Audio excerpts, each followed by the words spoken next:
Hello students, आज हम worksheet 31 त्वरण के बारे में डिस्कस करेंगे।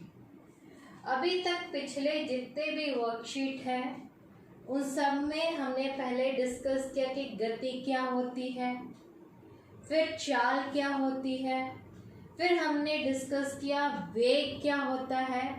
अब नेक्स्ट टॉपिक जो गति में आता है उसको हम कहते हैं त्वरण। सबसे पहले हमने पढ़ा था चाल क्या होता है कि यदि किसी वस्तु के स्थान में समय के साथ परिवर्तन होता है तो उसे सिंपल लैंग्वेज में हम चाल कहते हैं। उसके बाद हमने पढ़ा वेग किससे कहते हैं। वेग में अगर हम चाल के साथ दिशा को भी ऐड कर देते हैं कि किस दिशा में गति हो रही है, किस दिशा में चाल है, ऊपर की तरफ, नीचे की तरफ, नॉर्थ की तरफ, साउथ की तरफ, अगर दिशा को भी ऐड कर देते हैं तो वो वेग कहलाती है।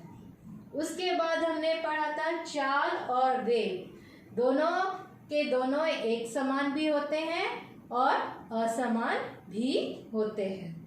अब थर्ड जो आता है गति में वो है टॉपिक त्वरण। त्वरण किसे कहते हैं? त्वरण जो होता है संवेग में जो परिवर्तन होता है समय के साथ उसे हम त्वरण कहते हैं। आपका एक प्रश्न पूछा गया है कि त्वरण किसे कहते हैं, इसके सूत्र व इकाई को स्पष्ट कीजिए। तो आपको सिंपली लिखना है कि समय के साथ जो वेग में परिवर्तन होता है उसे हम त्वरण कहते हैं, उस राशि को हम त्वरण कहते हैं। किसी वस्तु के प्रति इकाई समय में वेग में परिवर्तन की माप को त्वरण कहते हैं।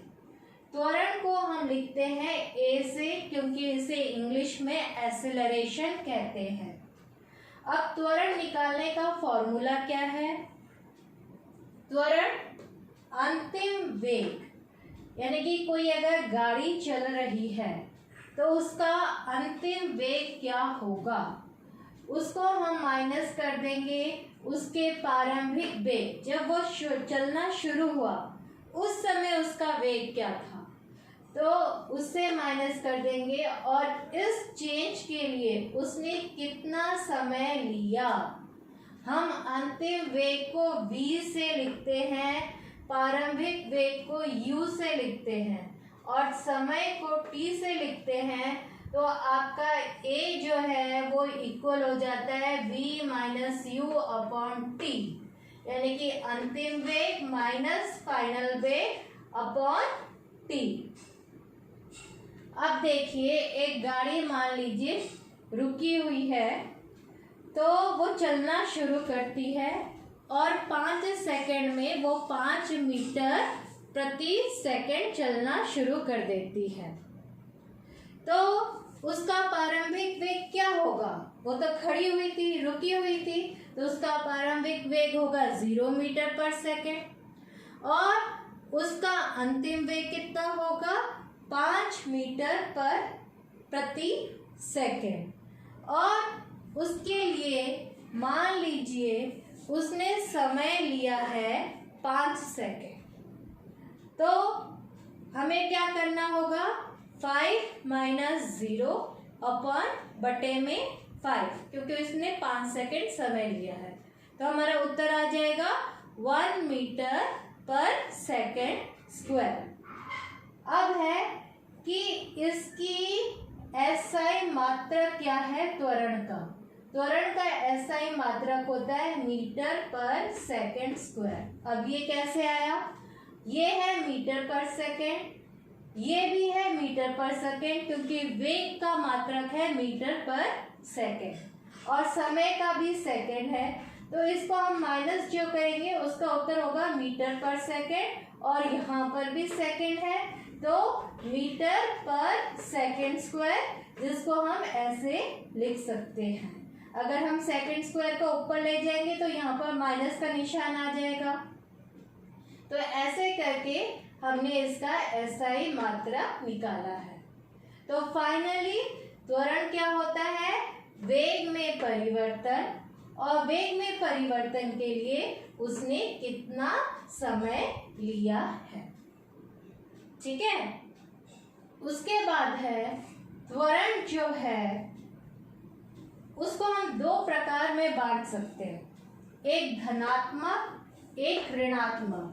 धनात्मक को प्लस पॉजिटिव साइन से दिखाते हैं और ऋणात्मक को माइनस साइन से दिखाते हैं। ऋणात्मक को हम मंदन भी कहते हैं। धनात्मक त्वरण किसे कहते हैं?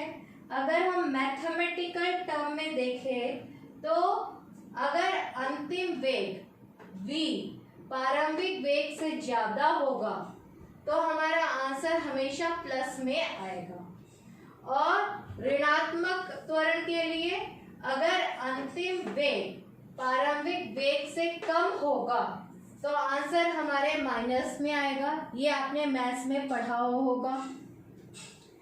लेकिन अगर मैं इसे वैज्ञानिक भाषा में बोलूं तो क्या होगा?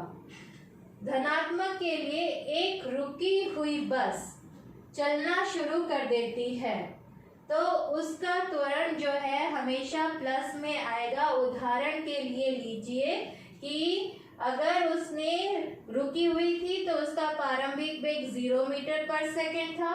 वो मान लीजिए चलना उसने शुरू किया और उसकी वेग हो गई 5 मीटर पर सेकेंड और उसके लिए उसने समय लिया 2 सेकेंड। तो त्वरण क्या होगा? v minus you upon T. तो हमने इसमें देखा कि a हमारा प्लस में आया 2.5 मीटर पर सेकेंड स्क्वायर। वहीं पर ऋणात्मक या मंदन त्वरण के लिए आप उदाहरण लीजिए कि एक बस चल रही है, चलती हुई बस अचानक ब्रेक अप्लाई करके वो रुक जाती है तो उसका प्रारंभिक वेग क्या होगा? 5 मीटर पर सेकेंड, और उसने 2 सेकेंड में वो रुक जाती है तो उसका अंतिम वेग क्या हो गया? 0 मीटर पर सेकेंड। तो हमारा त्वरण जो है वो माइनस में आएगा और इसको कहते हैं ऋणात्मक त्वरण या मंदन।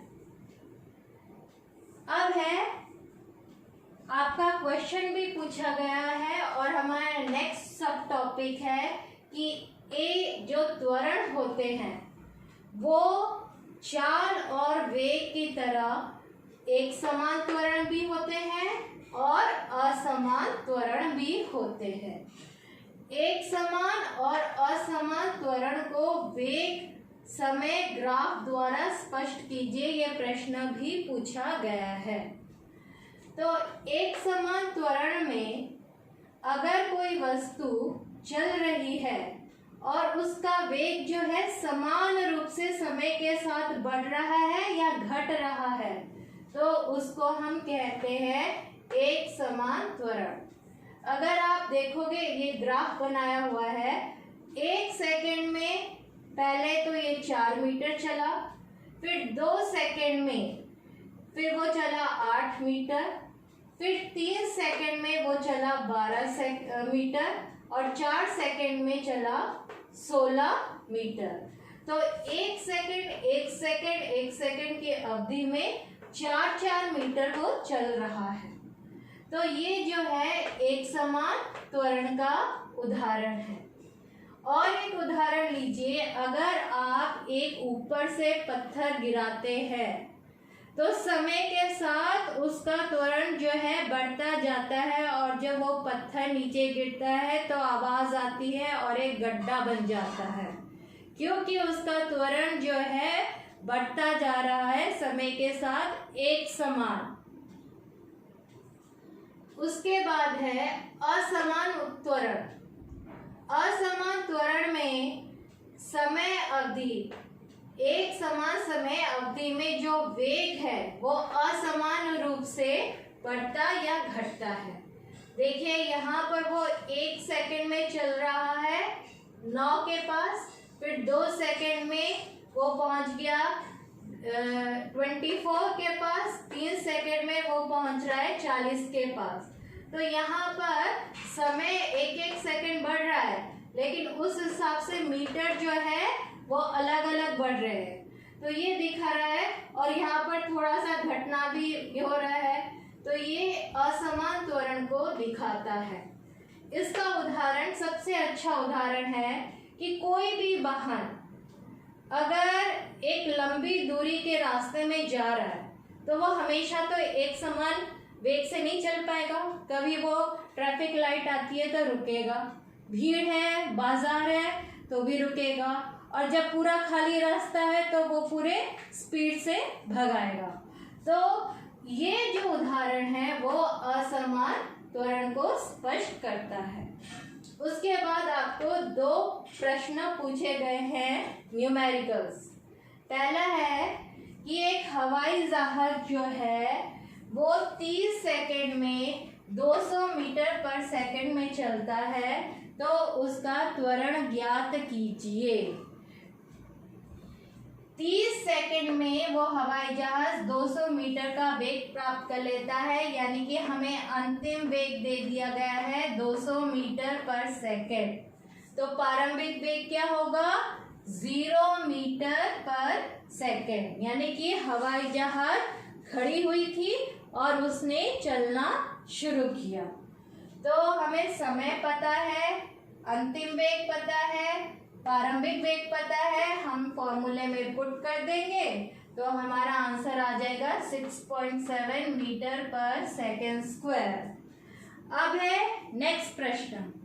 इसमें दे रखा है कि एक कार जो है 5 मीटर पर सेकेंड की गति से चल रही थी, वेग से चल रही थी, और 5 सेकेंड में उसका वेग हो गया 10 मीटर पर सेकेंड। तो इसका त्वरण निकालिए। तो हमें प्रारंभिक वेग पता है, अंतिम वेग पता है और लिया गया समय भी पता है। तो जैसे ही हम इसे फॉर्मूले में पुट करेंगे हमें आंसर मिल जाएगा 1 मीटर पर सेकेंड स्क्वायर। तो ये थी आज की वर्कशीट। फिर से हम नेक्स्ट वर्कशीट में मिलेंगे। Thank you.